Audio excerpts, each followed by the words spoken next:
ஒரு ட்ரெயின் வந்து போயிட்டுருக்குது.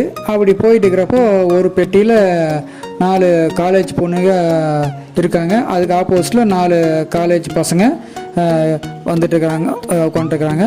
அப்புறம் அதுலேயே தரையில் ஒரு ஓரமாக ஒரு கிராமத்தை சேர்ந்த ஒரு ஆள் குடுமையோட கடுக்கனெல்லாம் போட்டு சோத்து முறையோட உட்காந்துட்டுருக்காரு. அப்போது அந்த பொண்ணுகளை வந்து அப்படியே சிரிக்க வைக்கிறதுக்காக ஏதோ பயிர்களை பேசுகிறானுங்க. அப்படியே ஒரு கட்டத்தில் என்ன ஆகுதுன்னா, அந்த கிராமத்துக்காரரை வம்பிழுத்து பேசுகிறானுங்க. அந்த பொண்ணுகளும் கேட்கன்னு சிரிக்கிறாங்க. அப்போது இது எல்லாம் கிராமத்துக்காரர் வந்து பார்த்துட்டு அப்படியே ஒன்றும் கண்டுக்காத, சட்டை செய்யாத மாதிரி அதை கண்டுக்காத மாதிரி அப்படியே உட்காந்து வராரு. அப்புறம் வெத்தலை வாக்கு போட்டு அப்படியே துப்பிட்டு அப்படியே வந்துட்டுருக்காரு. சரி போட்டு அப்படி விட்டு அப்புறம் அவர் பேசுறதுக்கு ஆரம்பிக்கிறாரு. பசங்களா, நான் ஒரு கேள்வி கேட்குறேன், பதில் நீங்கள் சொன்னீங்கன்னா 1000 ரூபா நான் தர்றேன் அப்படின்னு சொல்கிறாரு. இல்லைன்னா நீங்கள் கொடுங்க. அதே மாதிரி நீங்கள் ஒரு கேள்வி கேளுங்க, நான் பதில் சொன்னால் நீங்கள் 100 ரூபா தாங்க, சொல்லினா நான் 100 ரூபா தர்றேன். ஏன்னா நீங்கள் படிச்சுவீங்க, நாகரிகமானவீங்க, நான் நல்லா பட்டிக்காட்டு அப்படின்னு சொல்லி அந்த அந்த கிராமத்துக்காக சொல்கிறாரு. அந்த பயலுக்கு அப்படியே இலவத்தமில்லையா சூடாகுது. இதில் வேறு அந்த பிள்ளைகள்லாம் இவனோட உஸ்பேத்துற மாதிரி பார்க்குறாங்க.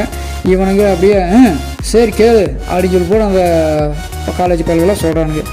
அப்புறம் அந்த கிராமத்தை சேர்ந்தவர் சொல்கிறாரு, கேட்குறாரு, 10 கண் 5 மூக்கு 2 காது 1 வாய் உள்ள மிருகம், அதோட பேர் என்ன அப்படின்னு சொல்லி போட்டு கேட்குறாரு. நல்லா யோசனை பண்ணிக்கிங்க, நீங்கள் நிறையா படிச்சுவீங்க, அவசரப்படாமல் பொறுமையாக யோசனை பண்ணி சொல்லுங்கள் அப்படின்னு சொல்லி போட்டு அந்த கிராமத்துக்காரரு அப்படியே கேட்குறாரு. அப்படின்னு சொல்லிட்டு அப்படியே பயிலுக்கு போட்டு அப்படியே துப்பிட்டு ஜாலியாக மாதிரி உட்காந்துருக்காரு.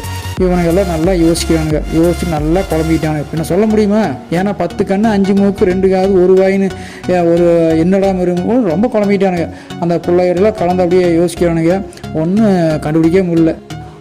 ஆளுக்கு கொஞ்சம் காசு போட்டு 1000 ரூபா பணத்தை ரெடி பண்ணிட்டானுங்க.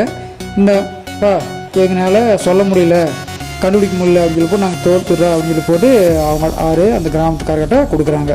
இப்போ நீங்கள் கேள்வி சொல்லி போட்டு அந்த கிராமத்துக்காரர் சொல்கிறாரு, நாங்கள் என்ன கேட்க போகிறோம், நீங்கள் சொன்னால் அந்த மிருகத்தோட பேர் என்ன அதை மட்டும் சொல்லுங்க அப்படின்னு சொல்லி போட்டு கேட்குறாங்க.